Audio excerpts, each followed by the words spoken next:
Alerte coronavirus. Attention, attention, le coronavirus se transmet très facilement et fait des ravages. Pour l'éviter, le port du masque de protection est obligatoire en tout lieu.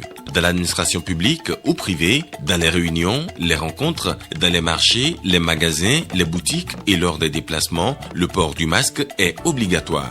Même dans les lieux privés, dès lors que l'on n'est pas seul, le masque doit être le fidèle compagnon.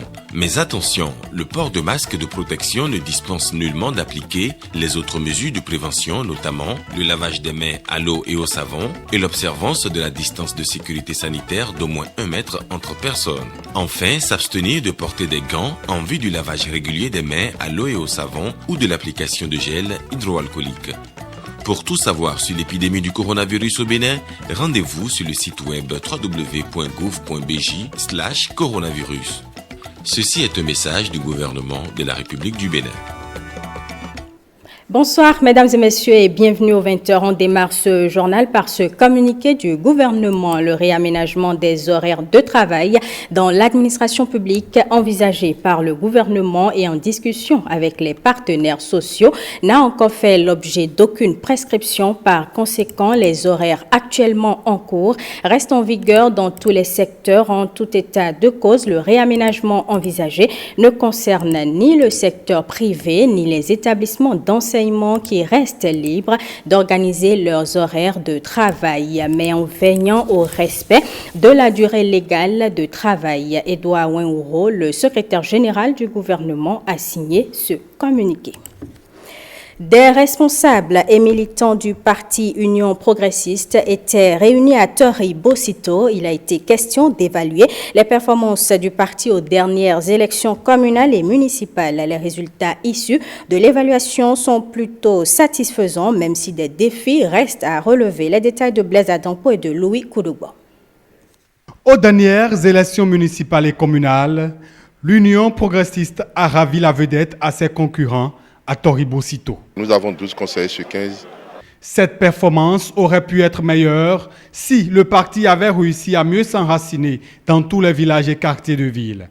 Cette imperfection doit être corrigée avec la mise en place très rapide des structures de base, surtout que d'autres échéances électorales pointent à l'horizon. Le nombre de militants UP enrôlés au niveau du parti, il n'y a que 5000 militants inscrits sur 39 000 électeurs. Ça pose un problème. Nous sommes venus mettre en place le comité communal qui va coordonner les activités du parti au niveau communal. Jusqu'à l'élection, n'est-ce pas, des structures de base. Et nous sommes venus leur dire comment il faut mettre en place les cellules de base dans les villages, les sous-sections au niveau des arrondissements et nous allons aller jusqu'aux sections de la commune. Donc notre rôle aujourd'hui, c'est de travailler avec les CA, avec les conseillers et avec les délégués pour pouvoir commencer par préparer la base et commencer par mettre les comités de l'UP. L'autre objectif de cette rencontre est d'exprimer les besoins des populations pour l'élaboration du prochain programme d'action du gouvernement. Dans cette localité, l'accent est mis sur l'agriculture. C'est ça qui fait le pilier numéro 1 de la commune de Tori-Bocito. Et nous sommes en train de projeter à même faire une table ronde autour de l'agriculture pour pouvoir demander aux ONG de nous booster, au gouvernement de mettre beaucoup de choses en place pour qu'on puisse aller vite. Ce qui veut dire que... Au niveau de l'agriculture, ils ont demandé que les intrants soient à portée de main. Je serai le porte-parole justement de la population pour faire porter ce message-là au niveau du parti. L'impact du PAG 2016-2021 à Tori-Bocito a aussi fait objet de débat. Unanimement, le travail du président Patrice Talon est reconnu à sa juste valeur. Conformément aux recommandations du Bureau national du parti Union progressiste, la coordination communale de Djidja a aussi fait le bilan des élections communales de mai 2020. Le point de Nestor Sella et Michel Ebe. Les résultats obtenus par l'Union progressiste lors des élections communales et municipales d'avril dernier n'ont pas été reluisants dans la commune de Djidja. La coordination communale, soutenue par les responsables du bureau national, passe au peigne fin ces résultats avec les militants à la base.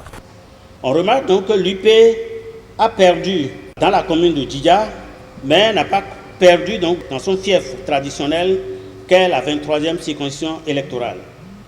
Il va falloir redéfinir des stratégies de quadrillage du terrain afin d'aborder les prochaines échéances électorales avec sérénité et avec la certitude de reprendre totalement non seulement la commune de Didja, mais la 23e circonscription électorale pour toujours. Comme l'a recommandé la direction exécutive du parti, nous allons tirer tous les enseignements des élections dans un esprit constructif et courtois. Nous ferons un bilan critique, mais positif, pour mieux organiser les activités du parti à l'avenir dans Didja. Les malentendus doivent être clarifiés afin de ramener un climat de fraternité militante dans les relations entre militants du parti.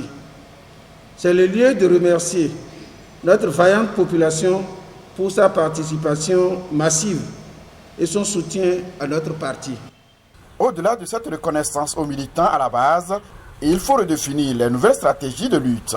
Au regard donc de ces résultats que nous avons examinés au niveau du bureau politique, nous avons décidé de passer dans chaque commune pour faire le bilan avec les militants, de sorte que nous puissions savoir là où ça a marché, là où ça n'a pas marché, et identifier donc les difficultés pour pouvoir rechercher donc les approches de solutions avant d'amorcer la mise en place donc des structures de base et par suite préparer l'élection présidentielle de 2021. Le parti Union progressiste se mobilise déjà pour la mise en place des structures de base pour mieux affronter les élections présidentielles de 2021. Les acteurs de la société civile béninoise, quant à eux, entendent contribuer à la tenue d'une élection présidentielle 2021 exempte de reproches. Pour ce faire, ils étaient réunis à Cotonou où ils ont convenu de propositions à adresser aux acteurs politiques. Le point avec James William Bagiti. Une journée de réflexion, une seule, pour contribuer à la tenue d'une élection présidentielle transparente, inclusive et apaisée en 2021 au Bénin. C'est dans une démarche pragmatique revendiquée que plusieurs associations de la société civile se sont retrouvées ce 4 septembre autour du sujet à l'hôtel Azalaï de Cotonou. À l'initiative, le groupe d'études et de recherche sur la démocratie et le développement économique et social, GERDES Afrique. Une journée, c'est long. C'est aussi trop court pour l'importance des sujets qui nous préoccupent. La tâche est difficile, mais n'est pas impossible. La rencontre se déroule également avec le soutien de la Commission électorale nationale autonome qui procède officiellement à son ouverture. L'échéance électorale de 2021 revêt pour nous un grand intérêt et notre souhait à la Sénat est que ces élections se déroulent dans la transparence et dans un climat de paix et de fraternité. Aussi, ces élections ne sauraient-elles être seulement l'affaire de la Sénat. Je voudrais souhaiter que cette journée soit pour nous tous ici présents une journée de réflexion profonde qui pourra nous permettre de faire des recommandations en direction de tous les acteurs du processus électoral. Mise en place du comité de pilotage des travaux, désignation des rapporteurs, au bout d'une journée de débat, les positions de tous les participants trouvent leur expression dans un communiqué final consensuel. Les organisations de la société civile recommandent un dialogue politique consensuel entre les gouvernants, la classe politique et la société civile afin d'aboutir à un compromis sur le déroulement de la présidentielle de 2021. Le gel momentané pour la dite présidentielle des dispositions et pratiques querellées ou d'exclusion en vue d'une élection ouverte et compétitive. Le recours exceptionnel éventuel à certaines anciennes dispositions constitutionnelles pour l'organisation de l'élection présidentielle de 2021. Occasion pour le président du GERDES Afrique de se prononcer sur l'applicabilité de certaines des recommandations de l'atelier. Nous pensons qu'il n'y a rien d'impossible il n'y a rien d'irréaliste. L'essentiel, c'est que les hommes soient engagés pour la paix et pour des élections inclusives. Donc, il est absolument nécessaire que de part et d'autre, on fasse des concessions et la société civile veut faciliter ces concessions. De fait, on note un optimisme mesuré des participants. Nous sommes satisfaits des résultats, étant donné que la plupart des points qui ont été à l'ordre du jour de l'atelier ont été abordés. Un minimum de consensus a été trouvé sur l'ensemble de ces points. Et nous nous sommes situés résolument dans une dynamique de médiation entre les acteurs politiques pour faire en sorte que nous puissions contribuer à une élection de qualité. La communauté économique des États de l'Afrique de l'Ouest déconseille la modification des dispositions électorales dans le corpus juridique des États dans un délai inférieur à 6 mois avant toute élection. Donc à 7 mois environ du premier tour de la présidentielle de 2021 au Bénin, c'est une course contre la montre que les participants à cet atelier tentent ainsi de lancer. On prend maintenant la direction de Boycon pour parler du projet asphaltage. Les travaux de la première phase de ce projet se poursuivent dans la commune. Des rues entièrement pavées et éclairées. C'est le constat fait par Nestor Sella et Michel Ebé. Cette voie, en 2011, quand on était venus rester à côté d'eux ici, je crois que c'est une voie qui est totalement impraticable. Mais aujourd'hui, l'éclairage public est le quotidien des populations de Boycon qui jubilent. À cette date, c'est une joie pour toute la population de Soglogon, de Huawei, Djimé et de ses environs. C'est une bonne chose. On doit féliciter le gouvernement. Le chef de l'État, je dois lui dire de continuer à faire ses œuvres. Dans cette voie, on m'a arraché ma moto, moi. À cause de l'obscurité, bien. Maintenant, dans l'avant, quand je circule la nuit, maintenant, je me sens à l'aise, je me sens en sécurité. Et puis, je remercie énormément le président. Nous souhaiterons qu'il fasse encore de plus pour que les vents qui n'ont pas encore eu cette chance d'avoir les lampadaires comme ça, qu'ils les auront. Lampadaires est bien, faut mettre la médian, et c'est tout comme ça sur temps. Le président Patrice Talon, fidèle à son programme d'action, repousse l'obscurité de nos localités. Au temps passé, même les années 2017-2018, quittant à Boycon en venant à Setonji ici même, c'est difficile. Donc, avec tout ce que monsieur le président Patrice Talon est en train de faire aujourd'hui maintenant, nous restons ici en voyant derrière les vidéos, en disant que voilà, les pays européens se développent et pourquoi pas chez nous. Aujourd'hui maintenant, nous avons un président et que même les Français vont venir, même les Américains vont venir au Bénin pour tourner les cripes. Heureusement, j'interviens sur Asphaltage aussi. Quand on est venu ici pour intervenir, il y avait de l'obscurité partout. L'obscurité, quand on parle de l'obscurité, on parle de banditisme. Actuellement, les lampadaires vont permettre aux populations d'être en sécurité. Vous voyez ? Vous pouvez me dire voir les activités le long des rues où ces lampes sont implantées. Vous voyez, c'est attrayant, ça rend belle les infrastructures qu'on est en train de faire et belle la ville aussi. Pour la pérennisation de ces infrastructures acquises à grands frais, un suivi rigoureux s'impose. Surtout à Boycon ici, on a constaté sur les lampadaires déjà installés un peu partout que les gens restent dans la nuit pour couper. Donc, de toutes les manières, ces infrastructures sont pour nous tous, c'est pour la population.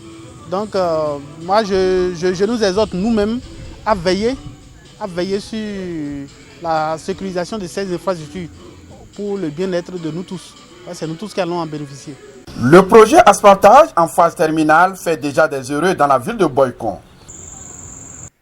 Quel est l'état de la coopération dans le domaine de l'énergie entre le Bénin et l'UEMOA? Les faisceaux sont en vert, dira le nouveau représentant résident de l'organisation sous-régionale au Bénin. Il a eu une séance de travail avec le ministre de l'Énergie du Bénin. Jérôme Hongwa nous propose la substance de leur entretien. Merci beaucoup. Ici chez vous. Très bien. Nos sujets de discussion tournaient autour de cette coopération, les projets que la commission de l'UEMOA appuie au niveau du Bénin, mais aussi tout ce que le Bénin est en train de faire sur ses propres ressources, tout comme avec l'appui des partenaires au développement, pour atteindre une autonomie énergétique. J'ai été agréablement surpris de toutes les avancées qui ont été faites depuis 2016 jusqu'à maintenant dans ce domaine qui, comme vous pouvez vous-même le constater, atténuer les délestages, les coupures, etc. Et tout ce que j'ai entendu ce matin de la part du ministre est très prometteur, en tout cas pour atteindre cette autonomie, cette indépendance énergétique du Bénin. Notre rencontre s'est très bien déroulée. Nous avons pu aborder toutes les questions d'actualité, d'une part, mais également nous avons égrené tous les sujets de coopération en cours et à venir dans le cadre donc des relations entre l'Union et le Bénin. J'en ai pour preuve, nous avons abordé le dernier projet qui est en cours de lancement, qui est le projet donc de développement des énergies renouvelables, la deuxième phase du projet PRODER 2, avec des composantes importantes pour l'électrification rurale. Comme vous l'avez si bien dit, le parent pauvre de notre système électrique, à travers des microcentrales qui seront installées dans des contrées lointaines qui n'ont pas accès au réseau conventionnel aujourd'hui, mais également des lampadaires solaires et d'autres initiatives qui concourront à travers l'énergie, donner encore aussi de l'eau. Nous sommes à pied d'œuvre pour concrétiser très rapidement ce projet, mais également nous avons rappelé ensemble la position particulière du Bénin dans le cadre de l'Union, puisque le président de la République, le président Talon, est le responsable de l'initiative IRED pour le renforcement de l'énergie dans nos 8 pays. Et donc, de ce fait, la coopération va s'intensifier encore dans le cadre de la concrétisation de cette initiative. Je crois que cet échange nous a permis d'entrevoir l'avenir de notre coopération, je dirais, de manière optimiste. D'abord, au niveau des normes minimales pour une meilleure utilisation de l'énergie électrique. Donc, le projet d'étiquetage donc, des appareils électroménagers pour aider aussi le consommateur à faire le bon choix, à faire le choix des matériels qui ne soient pas énergivores. Donc, comme on dit, la meilleure énergie, c'est celle qu'on n'a pas consommée. Donc, faire en sorte que nos concitoyens puissent, en toute connaissance de cause, faire le bon choix de matériel pour moins consommer l'énergie. Et je compte sur le nouveau représentant pour, avec nous, maintenir cette dynamique qui caractérise notre coopération. En tout cas, il m'a assuré de ne pas m'inquiéter, que nous puissions continuer à avancer pour le bien-être de nos populations. Véronique Brumeau, ambassadeur de France près le Bénin, et Siaka Koulibaly, coordonnateur résident du système des Nations Unies, sont en fin de mission au Bénin. Ils ont été reçus au cours d'un dîner au ministère des Affaires étrangères. Les précisions de Marcel Arossi. Elle part du Bénin toute satisfaite. Véronique Brumeau a le sentiment d'avoir bien accompli son devoir au cours de ces 4 années passées au Bénin en tant qu'ambassadrice. Avant son départ vers d'autres horizons, elle participe avec plaisir à ce dîner dans les murs des affaires étrangères. S'il est vrai que travailler au Bénin n'est pas toujours de tout repos, c'est tout de même stimulant pour elle. Du Bénin, elle repart, mais elle n'est pas prête à oublier ce pays. Je n'oublierai pas, bien sûr, le Bénin, pays où il y a effectivement eu beaucoup à faire. On ne s'est jamais ennuyé à l'ambassade et c'est l'occasion pour moi de remercier également mes collaborateurs, mais également tous ceux qui nous ont aidés dans notre mission et dans ma mission. Ce sont les directeurs, le secrétaire général, les directeurs du ministère des Affaires étrangères qui ont toujours été à notre écoute et qui nous ont toujours aidés dans nos travaux. Comme elle, Siaka Koulibaly a lui aussi le sentiment d'avoir contribué à la réalisation de certains résultats clés de développement au nom des Nations Unies. Il l'exprime ici parce qu'il est aussi partant. Mon observation durant ces 4 dernières années m'ont permis de constater les progrès notables accomplis par le Bénin. C'est vraiment la première fois que je vois qu'un gouvernement s'approprie véritablement ce cadre de coopération et pour pouvoir en assurer également le suivi avec les agences du système des Nations Unies.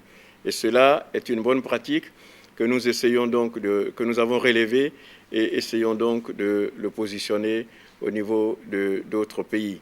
Et peut-être certainement aussi dans ma prochaine destination, ce serait quelque chose que je pourrais essayer de promouvoir. À la survenue de la Covid-19, ce cadre de coopération a dû être à certains endroits reformulé pour pouvoir aider et apporter, comme on appelle, notre appui aux efforts déployés par le gouvernement et en réponse donc à la Covid-19, tant au niveau sanitaire que sur les aspects socio-économiques.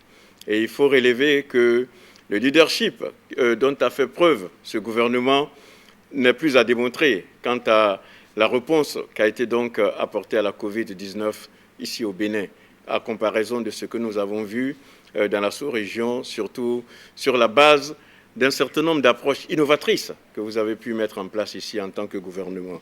Les séjours des personnalités ici honorées ont contribué au resserrement des différentes relations, tant sur le plan bilatéral que sur le plan multilatéral. C'est ce qui est d'ailleurs célébré autour de ces tables. Au moment où le multilatéralisme subit des coups de boutoir dans certains milieux, il est important que ce symbole soit rappelé. Nous avons besoin des relations d'État à État. Et nous avons besoin aussi de cette communauté où nous nous retrouvons entre grands ou petits États, entre États forts, États moins forts, pour discuter, pour dessiner ensemble l'avenir de cette planète qui est unique, de ce monde, notre, qui nous appartient à tous. C'est pour cela que j'ai plaisir à célébrer ces deux personnalités. C'est pour cela que j'ai tenu à ce que nous ayons à la fois le bilatéral et le multilatéral ce soir. Le départ est peut-être difficile pour eux, mais ces deux personnalités sont rassurées d'avoir joué leur partition quant à la consolidation des différentes relations en jeu. Le multilatéralisme, le Bénin y croit fortement. Sachez, mesdames et messieurs, qu'une pluie s'est abattue le 1er septembre dernier sur la ville de Kandi. Elle a causé beaucoup de dégâts matériels. Des habitants se sont retrouvés, par exemple, sans toit. Mahamadou Moussa, le préfet de l'Alibori, est allé à leur secours avec des articles de première nécessité. Ghislain Poguet. Mahamadou Moussa au secours des populations sinistrées de Goubédé, dans l'arrondissement de Bensekou, commune de Kandi.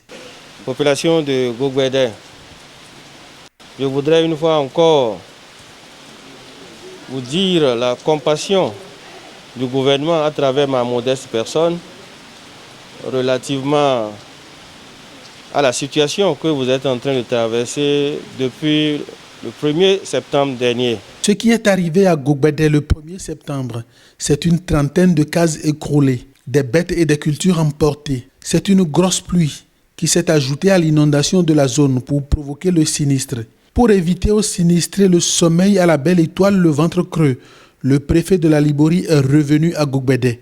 La préfecture, dans le cadre de l'assistance, n'est-ce pas, qu'elle a bien voulu faire relativement à cette situation d'inondation, j'allais dire même de catastrophe, est venue vraiment vous apporter un secours.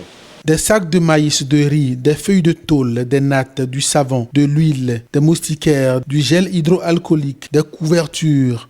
Il s'agit là encore de notre obligation, n'est-ce pas, de rester, n'est-ce pas, aux côtés de nos populations et de reconnaître que ce qui est arrivé à Goubédé, n'est-ce pas, est concerné par tout le département et par notre pays tout entier. Ce n'est pas pour la première fois que le préfet appuie la population sinistrée. La fois passée, c'était à Pédé. Voilà, aujourd'hui, c'est le tour de Goubédé. Remercier vraiment sincèrement le préfet pour tout ce qu'il a commencé par faire.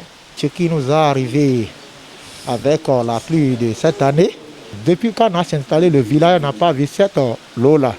Mais à cette année, on a vu ça.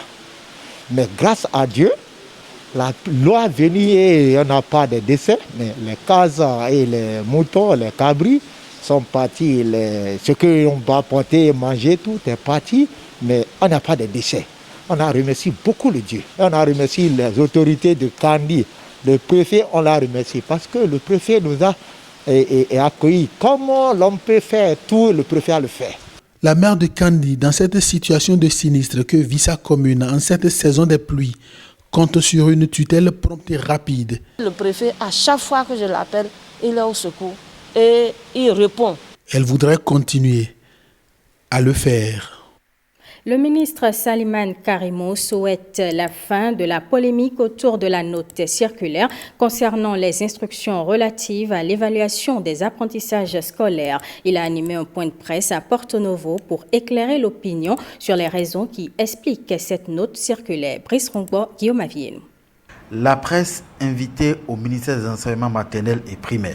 Le ministre en personne a décidé d'éclairer l'opinion sur ce qu'il qualifie de la polémique autour de la note circulaire du 2 septembre dernier à propos des instructions relatives à l'évaluation des apprentissages scolaires. Une décision gouvernementale motivée par un constat dans l'évaluation des apprenants depuis 2017. Depuis un certain nombre d'années, il y a un relâchement qui s'observe au niveau de nos écoles. Et ça s'explique.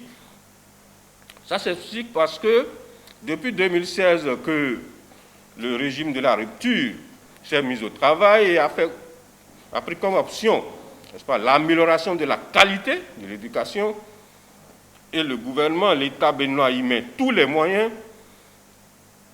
Les sanctions sont très souvent prononcées contre les enseignants qui ne produisent pas les résultats attendus d'eux. Et on a constaté au fil des années que pour éviter ces sanctions, alors on a commencé par sélectionner à partir même du cours d'initiation. Et quand on a interrogé les chiffres, on a vu que les chiffres en termes de redoublement ont bondi à partir de 2017. La note circulaire incriminée demande la mise en œuvre de la formule de sous-cycle pour le passage systématique au cours suivant des apprenants de CI, C1 et CM1, exception faite toutefois à ceux qui ont été absents de façon remarquable. La même correspondance stipule d'activer le critère relatif à la maîtrise minimale dans 2 évaluations sommatives sur 3 pour déterminer les apprenants du cours préparatoire CP et du cours élémentaire 2e année CE2 susceptibles d'être promus, et ceci conformément aux dispositions de l'arrêté du 30 novembre 2016 portant institution, organisation et déroulement des évaluations dans les classes des écoles primaires publiques et privées. Les dispositions qui sont prises aujourd'hui ne sont pas de nature à encourager ou à cultiver la médiocrité au niveau de nos écoles. L'école doit combattre à tout prix la médiocrité par la culture de l'excellence, mais tout en sauvegardant l'égalité des chances pour tous. Ça, c'est notre rôle, ça, et nous devons y veiller.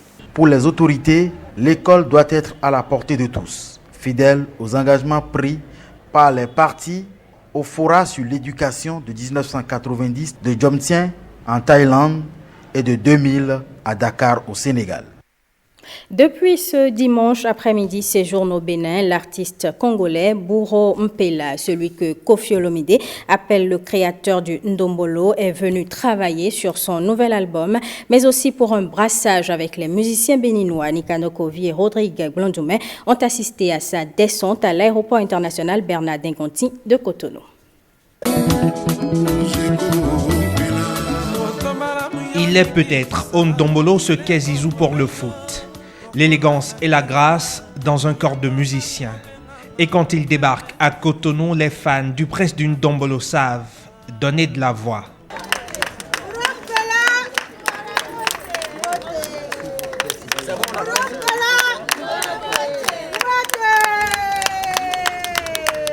À la taille du comité d'accueil et à l'aune de la ferveur populaire que suscite son arrivée, l'on mesure les attentes des uns et des autres quant au séjour de Bouro Mpela au Bénin. Pour l'ancien du quartier latin, celui que Koffi Olomide désigne comme le créateur d'une Ndombolo, Cotonou est le point de départ d'un nouveau projet musical. Je suis dans un projet de réaliser un album sur le marché qui est accompagné par ma structure. Après avoir connu une certaine période de convalescence, et maintenant que je reviens, le comeback musical, donc je me suis dit mais pourquoi ne pas collaborer avec différents artistes africains. Et plus précisément, pourquoi ne pas aller commencer au Bénin. Puisque là où il y a la paix, là où il y a la joie, ça donne toujours envie de venir travailler. Donc je suis là pour une collaboration. Et je suis là en train d'être... ma présence, c'est une sorte de... Je tends la main aux artistes béninois. Donc mes frères artistes béninois, mes sœurs artistes béninoises, donc je vous attends, je suis là pour une franche collaboration, donc je suis là. Un nouvel album solo sur le feu après les 3 précédents. Pour les autorités béninoises, il y a la matière à se réjouir du brassage culturel avec les artistes locaux souhaités par le Congolais. Les artistes que nous sommes venus accueillir, le mot Bénin, pour d'abord procéder à une sorte de brassage. Mais il est question que nos artistes béninois qui veulent bien grandir s'approchent à des stars comme ça pour se faire voir. Et comme nous avons au niveau de la culture le devoir et l'obligation d'accompagner les artistes à grandir, nous sommes venus l'accueillir et nous allons, je pense bien, travailler ensemble avec lui pour révéler les talents, les stars béninois. Une aubaine à tous égards. L'objectif aujourd'hui est que cela commence par le Bénin et que les collaborations avec les artistes béninois pour que la première partie de ces concerts à travers le monde, qu'on puisse en placer. Vous savez que c'est un réseau. Si un artiste congolais décide de donner la main aux artistes béninois, pour moi, je considère que dans les années à venir, on en comptera beaucoup à la taille de ceux que vous savez. Le Bénin a de la valeur, le Bénin a les talents qu'il faut, le Bénin a les meilleurs artistes. Et je crois que c'est parti pour une très bonne collaboration et pour l'évolution de la musique béninoise. L'ancien poulain de Kofi Olomide est un auteur-compositeur, un danseur, un chorégraphe, un guitariste aussi. Mais son plus bel instrument reste peut-être sa voix. Cette fois-ci,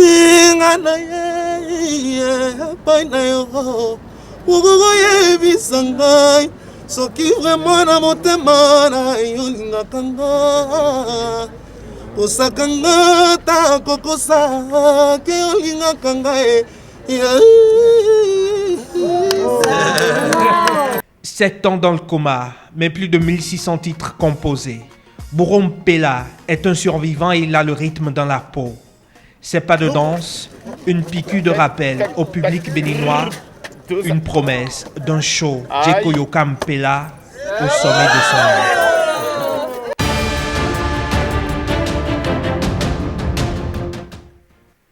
Hors du Bénin, dans la région du Sahel, 2 soldats français ont trouvé la mort dans l'explosion d'une bombe artisanale. L'ex-président malien a quitté son pays pour des soins aux Émirats arabes unis. En France, le maire de Troyes laisse planer le doute sur sa possible candidature à l'élection présidentielle. Le point avec Blaise Atampo. 2 militaires de la force française Barkhane au Sahel ont été tués en opération samedi au Mali par l'explosion d'un engin explosif improvisé au passage de leur véhicule blindé. Il s'agit du brigadier chef de première classe ST, dont le nom à la demande de la famille n'a pas été publié, et le hussard parachutiste de première classe Arnaud Volpe.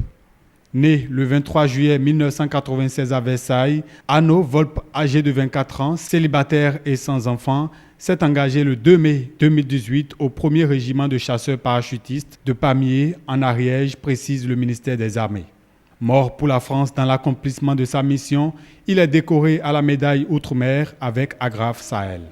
Le président de la République a appris avec une vive émotion la mort de 2 militaires français lors d'une opération dans la région de Thessalite au Mali, a indiqué l'Élysée dans un communiqué. Selon l'état-major, ce bilan porte à 45 le nombre de soldats français morts au combat dans le cadre des opérations dans le Sahel.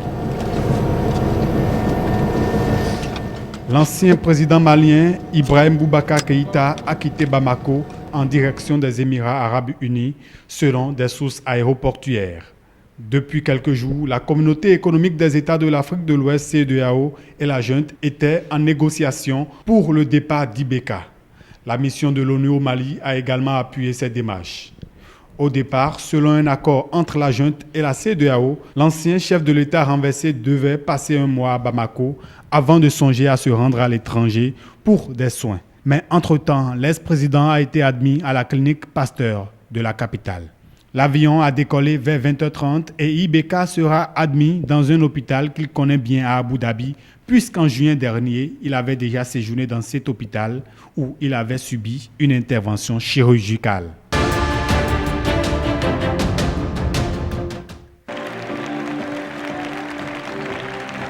En France, au deuxième jour de la rentrée des Républicains, placé sous le signe de la jeunesse, François Barouin n'a pas échappé aux multiples questions.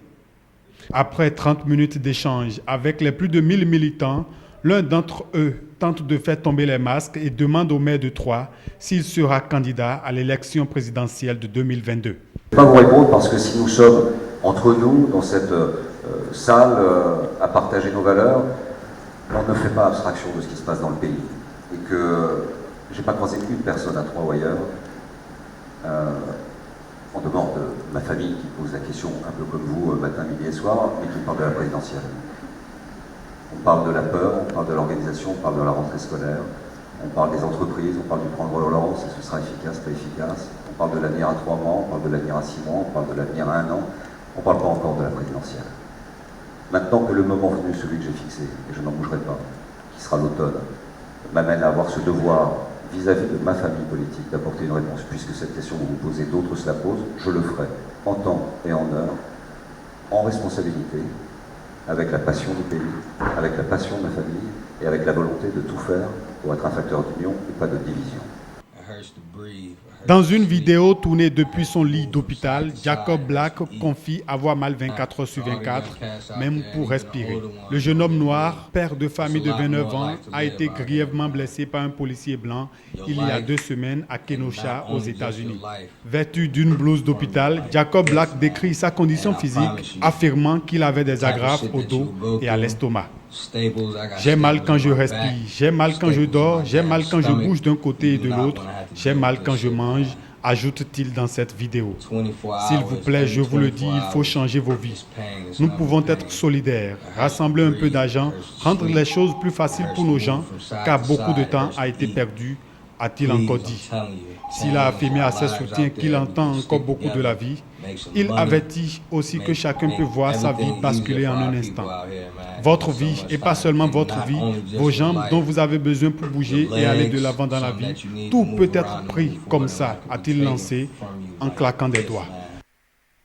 Je vous donne à nouveau lecture de ce communiqué du gouvernement, le réaménagement des horaires de travail dans l'administration publique envisagé par le gouvernement et en discussion avec les partenaires sociaux n'a encore fait l'objet d'aucune prescription. Par conséquent, les horaires actuellement en cours restent en vigueur dans tous les secteurs. En tout état de cause, le réaménagement envisagé ne concerne ni le secteur privé ni les établissements d'enseignement qui restent libres d'organiser leurs horaires de travail, mais en veillant au respect de la durée légale de travail. Edouard Ouenoro, le secrétaire général du gouvernement, a signé ce communiqué. Eh bien, mesdames et messieurs, ce sera tout pour ce journal que je vous remercie d'avoir suivi.